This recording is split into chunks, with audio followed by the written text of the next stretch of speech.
Ummata fayyaalessa hojii qonnaa irratti bobba'uun ofii fi maatii isaanii jiraachisan namoota waa'ee siyaasaa fi siyaasni garuma itti galagaluu hin beekne sirni dabaan ijaaramee fi gocha dabaa uummata Oromoo irratti dalagaa jiru PP'n qaama hidhatee isa loluu dhiyeessuun qonnaan bultoota kanneen qe'ee isaanii golgoleessuu irratti argama. Uummanni Oromoo takka akka murna bilchiginnaa ani Oromoodha ofiin jedhee aangoo impaayireetii irra jiru kana ta'ee kan hin beekne yoo ta'u, lixa Shaggar Aanaa Jalduu ganda Kilbee jedhamu keessatti torbanoota lamaan loltoonni sirnichaa bakkicha qubatee kaasee hanga har'aatti hidhaan saamichi baatiin manneenii fi ajjeechaan gandicha keessatti raawwatamu jabaatee itti fufee akka jiru dubbatu. Erga waraanni faashistii PP ganda Kalbee kana qubatee kaasee guyyuma guyyaan hanga guyyaa har'aatti gubaatiin manneenii itti fufuun obbo Faayisaa Danda'aa jalaa mana lama meeshaa mana guutuu waliin, Muluu Galmeessaa jalaa mana tokko meeshaa mana guutuu waliin, Dabalaa Faayisaa jalaa mana tokko yoo guban, Birqee Baqqalaa ji'a tokko oliif mana hidhaa kan jirtu, horiif midhaan isheen qabdu cufa, Galaanee Kumsaa mana hidhaa kan jirtuu fi Badoo Dassee jalaa midhaan, uffata hoolotaa fi harree fudhataniiru. Araarsee Magarsaa jalaa midhaan mana guutuu fe'atanii reebicha irraan ga'aniin hospitaalatti argamti. Gaaddisaa Dabalaa jalaa hoolota 12 fudhatanii mana kan caccabsan yoo ta'u, Dabaltuu Caalchisaa hidhaa akka jirtuu fi Baqqalaan Badhaasaa hidhaatti reebamaa akka jiru jiraataan kun dabaluun rakkoo ummatichi keessa jiru ibse. Itti dabaluun akka jiraataan maqaan isaa rakkoo nageenyaaf jecha katuqamuu hin feene kun jedhetti ummaticha lafarraa balleessuu karoora jabaan kan itti xiyyeeffatameedha malee hawaasa nagaa akka kanatti dararuun isaanii seeruma uumaa keessatti illee kun cubbuu guddaadhas jedhaniiru. Dunqursaa baay'ee fi dararama uummata Oromoo irra baay'ee gahaatti jirutu jira. Isaa ilaallatee saamicha jira, mana gubuu fi uummata nagaadhaan jiru, hidhaatti guuruu fi dubartoota qabanii dirqamaan dararuu fi gudeeddadhaan gabaa fi mana ufcoollee akka nuun dhaqne gochaa waan jirantu jira. Ittaansuudhaan ji'oottan darban keessa manoonni namoota gugurdaa kan akka mana Ulfaataa Faayisaa fi maatii isaa jedhamu haadha mana Ulfaataa Faayisaa guggubatee too manni kana jedhamne qorqoorroo kutaa 8 jedhamu illee gubatee ture. Ittaansuudhaan gara uummata gara Orfaati illee kan fayyadamuu danda'aa kan jedhamu uummata baay'ee manni gubatee ture. Ittaansuudhaan immoo uummanni lubbuudhaan darban ji'a lammaffaa barba kana keessa immoo uummata nama 12 akka waan diina ta'anitti uummata Oromoo jaarsa fi dubara bishaan waraabbatee galtu. Yeroo mana barumsaati yuunivarsiitii warraa bira jiru buna dhugu mana bunarraa yaasanii nama 12 faraganii. Isatti illee aansuun ammas immoo ji'ootuma kana keessa miilana ji'oottan kana asitti qaamni mootummaa kana ganda Kilbee abboo dhufanii qabachuun qofa dhufanii nama maqaan isaa Raggaasaa Durumaa jedhu guyyuma dhufan sana isa mana hari'anii mana isaa caccabsuun midhaan qamadii kuntaala 10 jalaa qaamanii. Isa taasisuudhaan uummatuma naannoo sanaa Guddisaa Eebbaa kan jedhamu jala midhaan kuntaala 3, Suuda Bushee kan jedhamu jala naannoo sanaa qamadii kuntaala 4, obbo Irkoo kan jedhamu jala akkasuma qamadii kuntaala 6 saamichaan kan guuran naannoo sanarraa mirkanaa'eera. Isatti taasisuudhaan immoo obbo Gabbisaa Gaddafaa kan jedhamu jala waggaa 60 olii dhimma siyaasaa keessa jira jechuun namicha ija baqaffatee magaalaa Finfinnee hospitaala jiru jala qotiyyoo sangaa tokkicha fuudhanii humnaan jalaa qalachuudha kan mirkanaa'etu jira. Akkasumas uummattoota jaarsolee fi dubartoota mana hidhaatti ammallee dararaa jiran obbo Abarraa Argachoo kan jedhamu jaarsa guddaa mana hidhaa Urgeessaa Simee kan jedhamu mana hidhaa akkasuma dubartoota illee maqaan isaanii hedduu jiran mana hidhaatti dararaa jiraachuudhaan kan jirutu jira. Uummata naannoo ganda Kilbee abboo isaarraa kanallee kaan horii guuruudhaan kaan midhaan jalaa saamuudhaan wantoonni akkasii kun kan ta'u isa kanaan baay'ee rakkoo guddaan irra gahaa jira kanaan.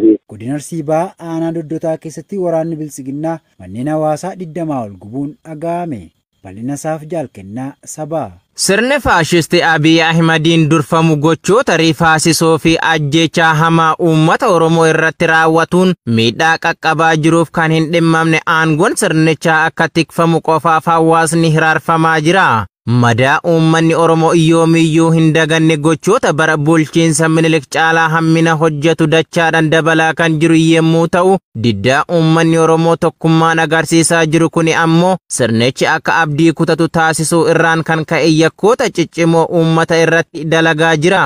Akka kanaanis godina Arsii Bahaa aanaa Doddota ganda seerota Dassitaa keessatti waxabajjii 18,2024 manneen hawaasaa 20 ol gara jabummaa waraana Koloneel Abiy Ahmadiin ibiddaan gubatee barbadaa'u jiraattonni ONM'tti himaniiru. Jiraattonni manneen isaanii jalaa gubate kunneen yakka kanaan isaan hojjetanii osoo hin taane maqaa deeggartoota waraana bilisummaa Oromooti jedhu qofaan baarjaa sobaan yakkamuu akka ta'e barameera. Namoonni manni jalaa gubates muraasni maqaan isaanii Jaamboo Faqoo Maamush Jaamboo, Buushurrii Haajii fi Xaahir Buushurrii kanneen nu ga'e muraasa ta'uun barameera. Maatiin manni jalaa gubate kunneen mukkeen jala bulaa kan jiran yoo ta'u, daa'imman rooba fi qorra keessatti jalaa miidhamaa akka jiran beekameera. Lixa Wallaggaa aanaa mana Sibuu keessatti waraanni sirnichaa abbaa ijoollee afurii tokko ajjeesan.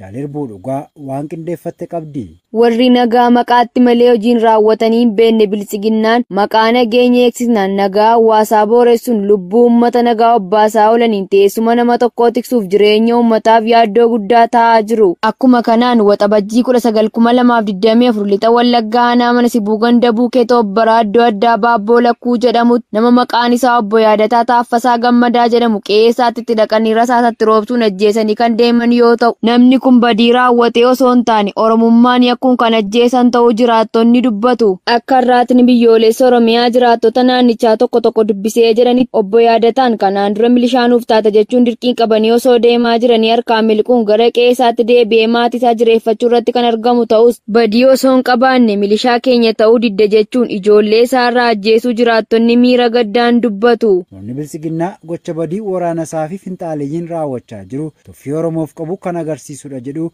hayyoonni Oromoo. Dabalatasaaf jaalbilisee sabaa.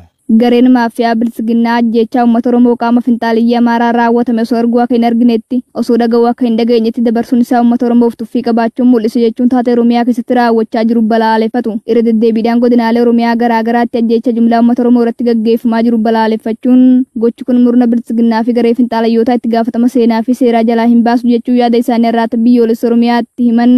Keessumaa immoo miidiyaaleen jaleen murna impaayera ammaa bulchiinsa afaan qawwee of harkaa qabu dhiheenya kana ajjechaa godina lixa shagaraa naannootti finxaaliyyaa Amaaraan raawwatamuun namootni 50 ol yeroo ajjeefamanitti uummata kanaaf sagalee ta'uu dhiisuun isaanis tuffii uummata Oromoof bilisiginnaan qabuu fi caasaan bilisiginnaa cufti waan bilisiginnaa jaju malee qeequ dhiyeessuu akka hin qabne waliigaltee waloo qabaachuu mul'isas jedhan.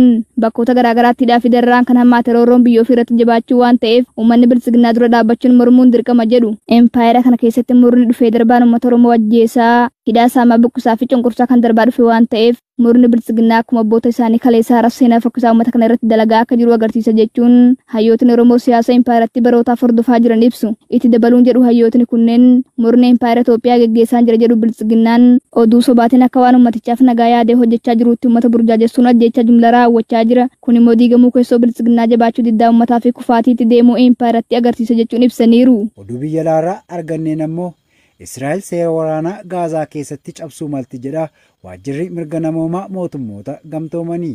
Jaalnaatoo Lammii dabalata qaba. Humnoonni Israa'el irra deddeebiin seera waraanaa cabsuu fi waldhabdee Gaazaa keessatti namoota nagaa fi loltoota adda baasuu dadhabuu akka danda'an waajjirri mirga namoomaa mootummoota gamtoomanii roobii kaleessaa ibsee jira. Addatti ammoo itti gaafatamaan qorannoo UN waraanni Israa'el Faalestiinota balleessuu raawwachuu isaa himate.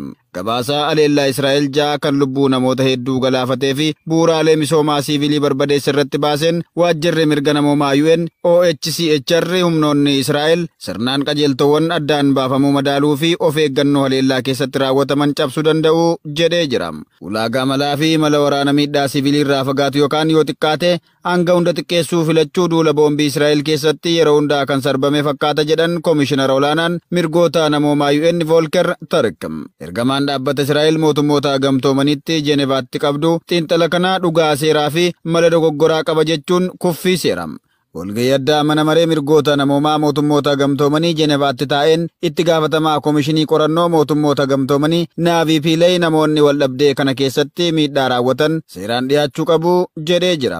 Gabaasa torbee darbee maxxanfamerraa argannoowwan hidhattoonni Hamaasii fi Israa'el lamaan isaanii yakka waraanaa raawwachuu isaanii irra deebitee kan ibsite yoo ta'u, seera idil-addunyaatiin miidhaa hamaa yakka dhala namaa irratti raawwatame jedhamuun beekamuuf Israa'el qofti itti gaafatamummaa akka qabdu dubbatteetti. Yeroo ammaa kasaaraa namoota namoota siivilii Faalestiin dhabamsiisuu akka ta'e dubbattee jirti. Qorannoo kanaaf kan hin tumsinee fi loogii farra Israa'el kan himattu Israa'el haadha nama booji'amee bakka ishee buufattee akka dubbattu filachuun booji'amtoota Hamaas onkoloolessa keessa fudhatteef xiyyeeffannoo barbaachisaa hin kennine jechuun gabaasa kana qeeqxee jirti. Waan caaluu isaaniif gochuu dandeenya namoonni booji'aman nu barbaadu jechuun haati booji'amtuu ganna 23 Roomii Goonen kan taate Meeraaf Goonen iyyannoo imimmaan dhangalaasuun dubbatteetti jechuun Reuters gabaasee jira.